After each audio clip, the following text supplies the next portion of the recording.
श्रीराम समर्थ. सद्गुरू श्री ब्रह्मचैतन्य गोंदवलेकर महाराज यांचे प्रवचन 14 जानेवारी. नाम घेण्याला काहीही आड येत नाही. आपण असे पाहू की नामात प्रेम येण्याकरता एक सत्कर्म करीत राहणे सुलभ, की ते नामच. विचाराने सर्व संतांनी कळवळ्याने सांगितले आहे, म्हणून जरूर तर बळजबरीने सुद्धा घेत राहणे हे सुलभ. समजा एक यंत्र आहे, त्यात पुष्कळ चक्र आहेत आणि ते यंत्र चालू करण्याचा हेतू धरला आहे. आता एखाद्याने त्यातले एखादे चक्र चालू करू म्हटले तर ते चालू होईलच असा भरोसा नाही. पण त्या सर्व चक्रांचा संबंध असणारी कळ आपण दाबली तर मात्र बिनतक्रार आणि अत्यंत अल्प प्रयासाने ते यंत्र सहज चालू करता येईल. त्याप्रमाणे नाम ही कळ जर धरली तर सत्कर्मरूपी सर्व चक्र एकदम फिरू लागून आपले काम निश्चितपणे आणि सुलभपणे होईल.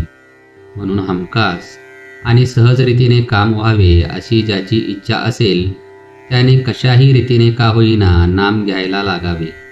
नाम घ्यायचे एकदा पक्के ठरवले म्हणजे काहीही आड येत नाही. व्यवहारात आपण पाहतोच की एखादी गोष्ट समर्थनीय नसली तरी करायचा निश्चय केला की मनुष्य ती करतोच. मग नाम घेण्याचा जर निश्चय केला तर का नाही होणार? काहीही केले तरी शेवटी नामाशिवाय गत्यंतर नाही. तर मग ते घेण्यात विलंब किंवा चालढकल करण्यात काय अर्थ आहे? म्हणून कोणत्याही तऱ्हेच्या शंका कुशंका न घेता कशाही तऱ्हेने पण नाम घेत राहावे हे उत्तम. म्हणजे विनाकारण काळ फुकट घालविला अशी पश्चातापाची पाळी येणार नाही.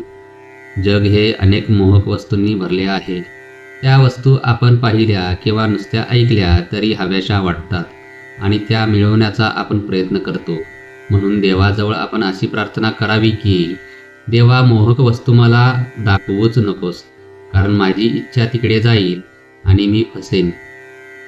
देवा, माझे ज्यात खरे हित आहे तेच मला दिसो, तेच मी ऐको, त्याचेच मला स्मरण होवो आणि त्याचीच मला गोडी लागो.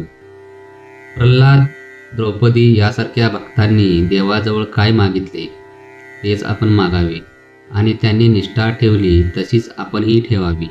त्यांच्या ठिकाणी जसे वैराग्य होते तसे आपल्या ठिकाणी आणण्याचा प्रयत्न करावा. प्रयत्न करीत असताना प्रथम चुका होतील, पण त्या झाल्या तर पश्चाताप व्हावा. देवा, मी फार दोषी अपराधी आहे, मला क्षमा कर आणि तुझ्या कृपेला पात्र कर.